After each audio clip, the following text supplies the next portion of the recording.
Elles ont quand même des pauses, hein, les filles, dans les journées. Hein. De 14 à 15h30. Parce que du coup, on sert.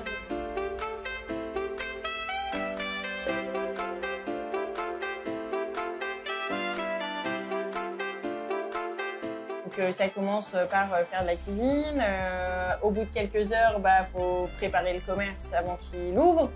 Après, il y a les ventes qu'on peut faire le matin.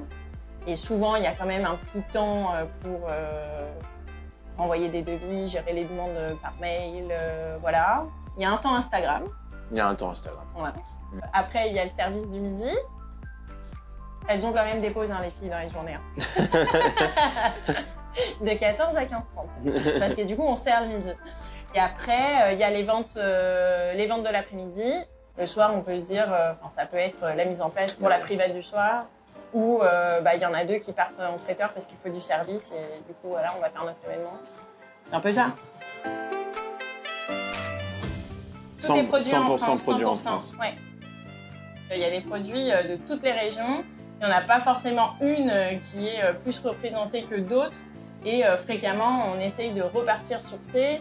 Et du coup, selon là où on est, ou les coups de cœur qu'on va avoir, etc., ça fait qu'on rentre d'autres produits de d'autres régions. Mais pour le coup, il y a du Lyonnais, du nord, du sud, de l'est, de l'ouest, il y en a pour tout le monde, quoi. Oui. On a toujours 3 critères pour sélectionner nos produits. En gros, c'est la méthode de fabrication. Donc, on veille à ce qu'elle reste traditionnelle et de qualité. Les matières premières et le sourcing des matières premières, si jamais le producteur, c'est pas lui qui les fait directement, mais qu'il est obligé de les acheter pour produire son produit. Et ensuite, naturellement, le goût. Et après, la particularité, c'est que tous ces gens-là, on les a vraiment rencontrés et on a pris le temps. Et nous, le but, c'est plus que de vendre un produit, c'est de vendre l'humain qu'il y a derrière. Et du coup, le producteur et de pouvoir raconter son histoire parce que c'est des gens qui ont toujours une histoire à raconter et ils ne sont pas arrivés là à produire des produits comme ça. Et du coup, c'est ça qui nous intéresse en fait, c'est retransmettre cette histoire-là en plus de vendre un produit qualitatif in fine. C'est ça. On va prendre la petite rillette de bœuf Angus à la truffe. Ça, nous, ça fait partie de nos chouchous en termes de producteurs. C'est des producteurs qui sont en Picardie. Ils sont au Plessier-Huleux. Plessier-Huleux. Alors, si vous ne connaissez pas, c'est normal. En fait, ils ont un élevage de bœuf Angus. Déjà, ce sont des bœufs qui sont élevés toute l'année à l'extérieur, en plein air. Et nous, Samuel, le producteur, la dernière fois qu'on l'a vu, il nous a dit « Moi, mon métier, c'est pas d'élever des bœufs, c'est vraiment de faire pousser de l'herbe. » On lui a dit « Mais je suis pas bien sûr de comprendre, je veux bien que tu m'éclaires. » C'est qu'en fait, pour lui, tout part de la qualité de son herbe. Donc, s'il broute trop souvent, ça sert à rien. Donc, il passe sa journée à déplacer son troupeau et pour qu'ils aient la meilleure herbe possible. Et donc, une bonne alimentation et des bonnes conditions, en général, ça fait un super produit. Et ça fait du coup un produit qui est top parce que c'est un super bœuf. Et en plus de ça, qui est très goûteuse et avec pas mal de saveurs. Et puis après, c'est ce que je dis à chaque fois, c'est une question de goût. Là, par exemple, c'est à la truffe, donc très de saison en ce moment.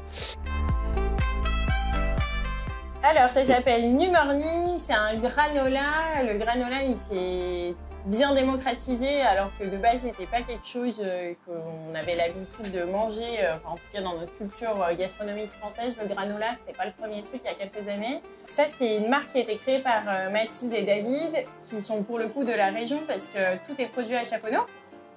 Donc on est vraiment à côté. Et Mathilde, en fait, elle a passé beaucoup de temps dans les pays anglo-saxons quand elle était plus jeune avec ses parents.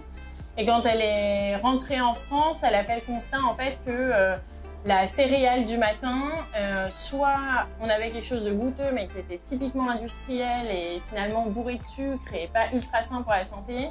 Et si on allait dans un côté très sain, en fait, on allait sur un flocon d'avoine classique ou des choses comme ça. Et pour le coup, on perdait la gourmandise de la céréale du matin. Donc du coup, ils sont partis de ce constat. Ils se sont dit, ok, on va lancer une gamme de granola, muesli et porridge. Un truc ultra sain pour la santé, mais ultra gourmand. Et du coup, ça donne le granola de chez New Morning. Il y en a plein de déclinaisons différentes, c'est des grosses pépites. Et en fait, il y a 0 ajout de sucre. Ils utilisent la coco pour sucrer naturellement. Et sinon, c'est les sucres présents naturels dans toutes les céréales. Tout est torréfié là-bas à Chaponneau, tout est assemblé. Leur packaging, il est entièrement compostable, etc. La dynamique, elle est jusqu'au bout.